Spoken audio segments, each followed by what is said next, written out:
Welcome back, guys, to our CEREC online training. This particular module will be a little bit longer than some of the previous ones, but not so bad. What have we done so far? We have imaged our patient. We have captured our models, our buccal bite, articulated them. We've drawn our margin. We've defined our insertion access. So what's the next step?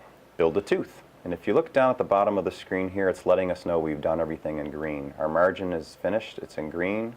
Our axis is defined, it's in green.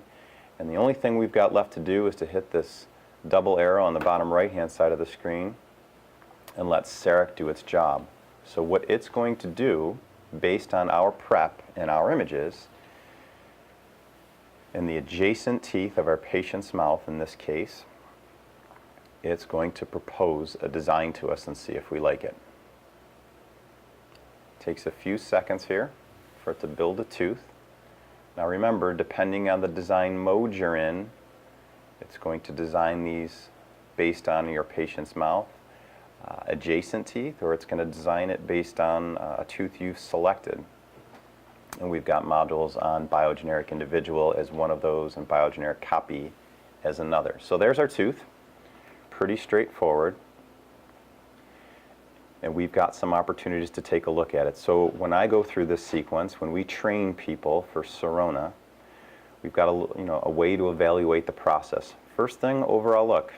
What do you think? Does this tooth look like a reasonable tooth number 14? I'm going to look at each of my cusps. I'm going to look at where my central fissure is to see that it lines up with my patient's teeth. I'll take a real quick look and see right now I've got some occlusion here. Maybe I like that, maybe I don't. I'll look at my embrasures. Distal half looks pretty darn good. Mesial half not bad here, but maybe I'm going to take this cusp and pull it out. Now if you look at this embrasure, looks a lot like this embrasure. So this typodont molar is pretty shallow curve here, so it's recreated it. But in my patient's mouth, I may want to do some different things.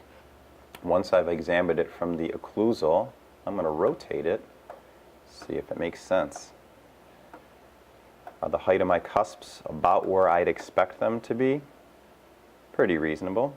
Let's maybe look at it from the lingual. We'll just, again, I'm left clicking and I'm just rotating our model.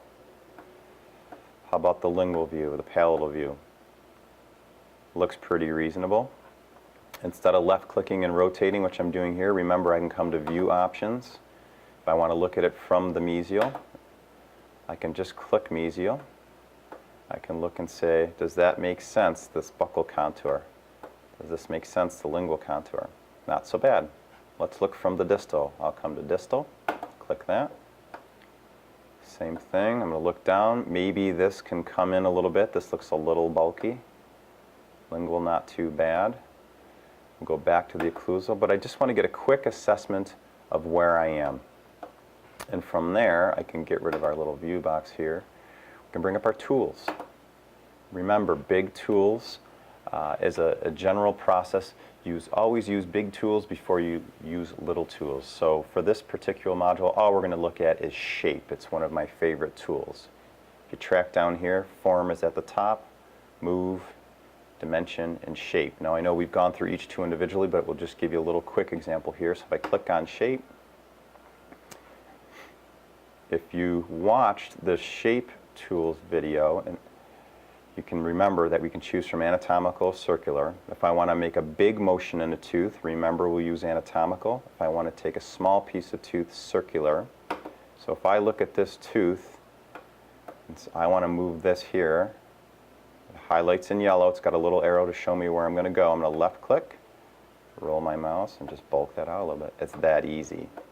Remember when we looked from the distal, it was a little bulky towards our cusps. If I take my little arrow, left click, bring that in, and all of a sudden,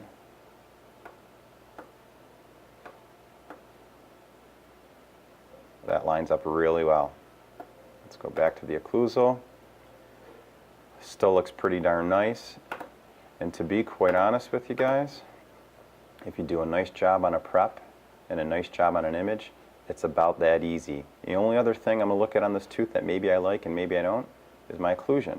So I'm still on my shape tool. You can see now my arrow is actually in the plane of the screen. So I'm going to left click, I'm going to roll it down. Because I don't really want occlusion there on a maxillary molar. I'm good there.